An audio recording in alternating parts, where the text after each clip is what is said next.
behavior-based safety was based on our science, behavioral science. I'm a psychologist. Dr. Geller's a psychologist. Those of us who created it are from area of psychology called behavior analysis.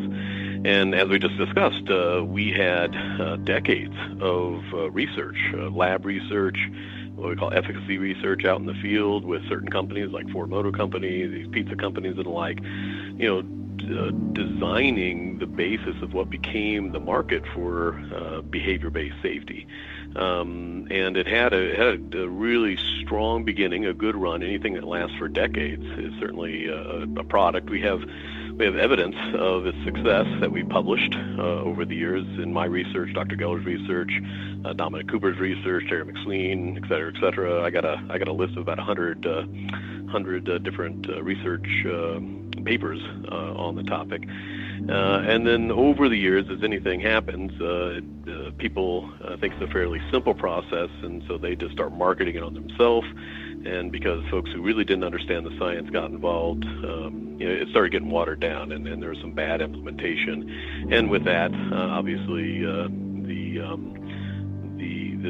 market grew, and then it became, in a good critical sense, question whether or not it's effective. So as a number of folks started writing whether or not BBS was effective or snake oil, that kind of thing. And of course, they're citing the programs that don't work. And from a basis of science and practice, we want to go out and learn what works and what doesn't work. I work with a not-profit called the Cambridge Center for Behavioral Studies, and for the last decade, we've been accrediting the best in practice behavioral safety programs in the entire world.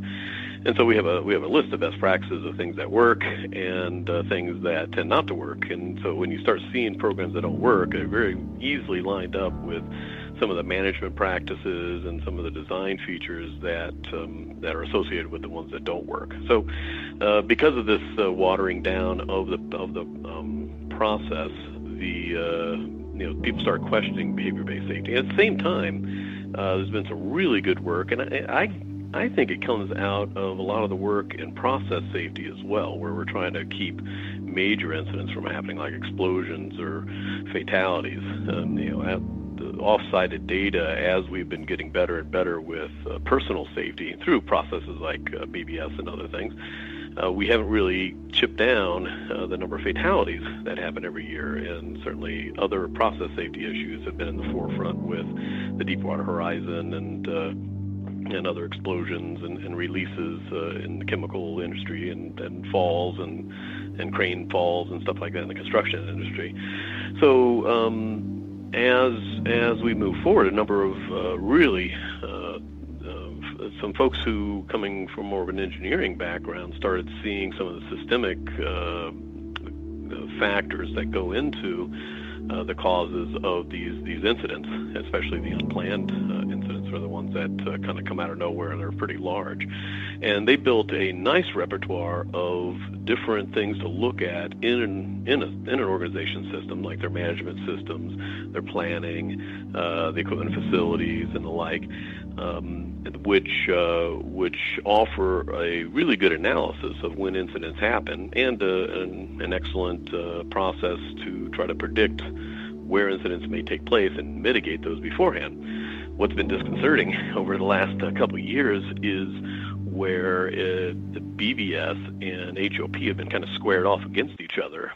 In ASSE 2017, Scott was in a debate where that was kind of the market for the debate. They had this argument, and it was one versus the other, and it's disconcerting because those of us from the science see that the behaviors when you're doing a BBS program and it's being done right, you are identifying at-risk behavior, sources of behavioral variance as people do their tasks, and from the behavioral perspective, as I try to describe in my book, we don't go blame the worker after. We recognize that the greatest percentage of the reason why people behave the way they do is caused by the system, the context that they're in. And so, when we have these at-risk behaviors identified in a BBS program, we look to system variables that put the worker in the position to take that risk to begin with, right? So instead of blaming the worker, we try to use the information that we've gleaned from the behavioral observations to identify the system variables, the training, the planning that went into it, the processes that's laid out in the SOP, the equipment, tools, facilities that they're working in, supervision, all those system variables that folks in HOP have done so good at delineating, right? So for those of us who have been doing this for a number of years, we see HOP and BBS as complementing each other in very strong ways, as opposed to being opposing methods. First off, welcome to the show. I do appreciate you taking the time today to cover information about safety with us here on Safety FM. Well, thank you, Jay. It's glad to have the opportunity. Well, and that brings up an excellent question. So what do you think now with the highest ranked executive of a company can be held personally liable for the safety of his employees or her employees within the company? How do you feel about that change? I think that it's just like any other aspect of the business. They're held accountable for the finances. They're held accountable for the quality. They're held accountable for their customer satisfaction. They're held accountable to the stockholders for performance on the street. So my view is, why not be held accountable for safety, which is another part of their business? Again, this is a classic case, just another example of the idea that we as safety professionals are responsible for safety. I've got a personal opinion of that, is that no, we're not responsible for safety. We are there to assist management. We're there to assist leadership in being able to do the best job that they can in running the business, and one key component of the business is safety. And learned a lesson a long time ago from my grandfather, and I call it the lesson of the milking stool. He had an old 3-leg, well-worn milking stool, and when we took it out to the barn to milk the cow, he taught me a great lesson. He said, "Son, look at the legs of this stool. What do you notice about them?" "Well, we got 3, Grandpa." He said, "That's right. What else do you notice?" "Well, they're all the same length." He said, "That's right, too." He said, "You can kind of survive by rocking back on 2 of them, but it's best if all 3 are left on the ground. And you get your best results with all 3 of them being equal length on the ground and solidly rooted." So I developed a philosophy that safety is just kind of like my grandpa's old milking stool. The 3 legs are number 1, compliance. I graduated before OSHA, been through OSHA, and OSHA has done a tremendous amount of good in our society and our country over the years. But it is a minimum standard, it is minimum regulations, but we will never, ever, ever get away from the compliance and the regulatory piece of it. So that safety and health professionals, let's just deal with it. Let's get that done and get behind us, because we find that those who have a excellent or leading safety record or performance do very, very well at the other 2 aspects in addition to compliance. And the first of those aspects is the business. And we as safety professionals need to understand and have this thing called business acumen. Yeah, we've got to understand the regulations, but we've got to understand how those regulations work in and through the business. And bottom line, if we're not there to make money, or we're not doing the things that we need to do to keep us in business, there are no jobs for us as safety professionals.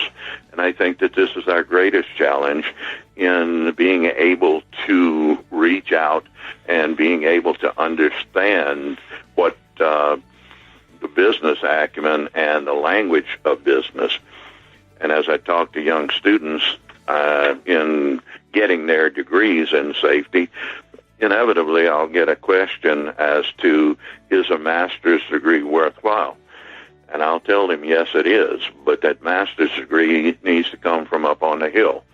And I strongly recommend a Master's in Business Administration, because you're now going to deal in an area of strategy rather than your safety area in functionality, which will give you powerful tools when you get out and have to deal with those people who are running the business. Well, there you go. That was a small sampling of what you might have missed so far on Safety FM. If you're interested in full episodes that you just heard little portions of, you can go into our archives at safetyfm.com or at your favorite podcatcher. Once again, I just want to tell everybody thank you for everything that you guys do. Thanks for continuously hitting that subscribe button and also leaving your review at whatever podcast catcher that you're actually using. And like always, you can always find us on social media at Facebook at SafetyFM, at Twitter at SafetyFM, at LinkedIn at SafetyFM. You kind of get the drill on how that actually worked. And just in case if you're interested in advertising here on Safety FM, please go to safetyfm.com and just click on that advertising button and we'll kind of get you set up on what you need to do. Thank you for listening to Safety FM, and until next time, be safe. The views and opinions expressed on this podcast are those of the host and its guest and do not necessarily reflect the official policy or position of the company. Examples of analysis discussed within this podcast are only examples. They should not be utilized in the real world as the only solution available, as they are based only on very limited and dated open source information. Assumptions made within this analysis are not reflective of the position of the company. No part of this podcast may be reproduced, stored in a retrieval system, or transmitted in any form or by any means, mechanical, electronic, recording, or otherwise, without prior written permission of the creator of the podcast, Jay Allen. Join the fun on social media and find us on Facebook at Safety FM.